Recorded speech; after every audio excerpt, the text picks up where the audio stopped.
Gaming Bolt presents 15 life lessons taught by video games. We have to cover quite a number of points, so in the interest of time, let us jump right into it. Never giving up. As in life, video games can present many frustrations. There may be a boss whose patterns you've figured out but still can't beat. There may be that one mission in every Call of Duty. For us, it's that damn Nightmares mode in Black Ops 3, which you beat your head against again and again. But at the end of the day, you never give up and never give in, even when everything seems lost. Teamwork. It's one thing to team up with your friends in an average battle of wits. It's another thing altogether to cooperate to stop an alien king from destroying the universe. As bad as Destiny can be, it does help band players together to win. Well, except for Crota's End, which is a case of, if you want something done right, you should just do it yourself, and carry a Gjallarhorn. How to deal with failure. Life isn't just about being successful. Oftentimes, you get dealt a bad hand and have to make the best of the situation. Many times you'll fail again and again before finally succeeding, like in Dark Souls, where you have to devise new ways to survive while navigating back to your fallen souls. And that means accepting defeat, sucking it up, and moving on. Traveling outside your comfort zone. The Witcher 3 Wild Hunt is an excellent parable for real life. Following that main quest is fun, don't get us wrong, but you see all those question marks? That's where the real good stuff is, both in terms of loot and side quests. Honestly, the best adventures in life can be had when you travel outside your comfort zone. Push yourself to improve. Dealing with failure is one thing, but video games are also good at helping one to improve. Play Enter the Gungeon or Nuclear Throne, roguelike titles which present difficult enemies and random weapons but ultimately depend on your own skills for success. Each time you go back, there's a constant endeavor to do better than the last time, and many times, that practice makes perfect approach translates to real life. Being responsible. In XCOM, you have two choices. These aren't the choices for your squad to either live or die. These choices revolve around what you do when someone dies. Do you continue the great mission run you're having, taking responsibility in the process? Whether you do or not is a lesson in responsibility. Of course, video games can also test how responsible you are in, say, managing a theme park, Roller Coaster Tycoon, or a town of Sims in The Sims. So there's that. Making sacrifices. While XCOM missions carry the risk of squad mates dying permanently, it's not exactly a given in every mission. Plus, they can just be replaced with other soldiers, right? But in some games, you're required to make sacrifices. Look at Mass Effect 3, both before and after the amended ending. You ultimately had a choice to save humanity or join the Reapers, but regardless of what you did, Shepard's sacrifice was inevitable. Dealing with heartbreak. We've all been in that spot, and it feels like the world has ended. For better or worse, video games are incredibly good at replicating this. Look at Max Payne 2 following the death of Mona Sachs, or Final Fantasy VII when Aeris was killed by Sephiroth.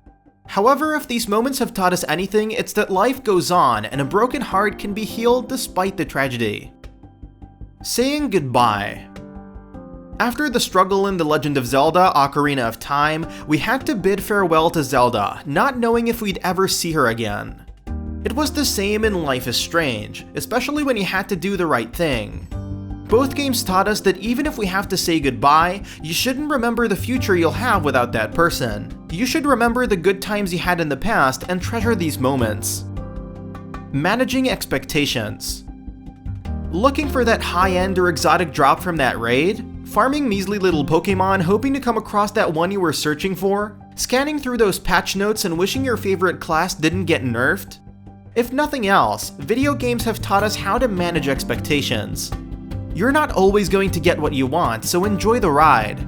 Keep high standards, but don't be unreasonable towards yourself. Hoping for the best.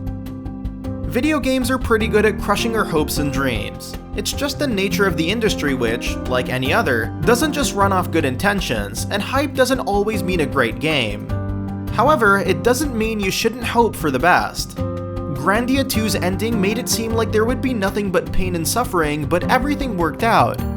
Ditto for Saints Row 4, and the entire Earth had been wiped out at that point. It may not lead to the best result, but that doesn't mean you can't hope for the best. Planning for the future. You could use all those potions now, but what if you need them for the future?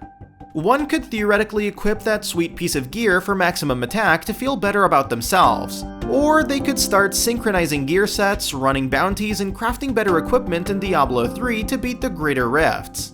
There's nothing wrong with enjoying what you've got, but sometimes planning for the future can be even more rewarding. Basic math. Ask anyone who's had to calculate their DPS for an MMO or manage equipment in an RPG. Even if you'll never use trigonometry or calculus, video games have taught us the importance of basic arithmetic. How much are you going to hurt someone? What's the percentage of being able to hurt them more? Math can be fun in that respect, and it'll help you better calculate your bills in real life. Respecting different views. Maybe Piper thinks being a good citizen means being nosy and annoying to everyone around her.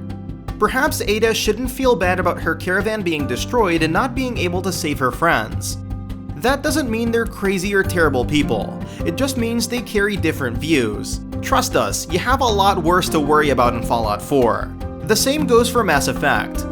Liara treats her gender as a moot point, Jack believes in emoting through rage, and Thane has no hang-ups about dying. Respecting other people's views can go a long way in both video games and life. Setting goals. In video games as in real life, you'll never get anywhere without a goal in mind. Even lofty goals like saving the princess need to be broken up into smaller goals to achieve, and there's nothing wrong with it. In fact, games like Zelda, Mario, Metroid, Dragon Age, Dying Light, Destiny, Halo, and so on all teach us that setting and committing to goals can lead to great things. What are your thoughts about this? Let us know in the comments below, and if you enjoyed this video, please like and share it on Twitter and Facebook.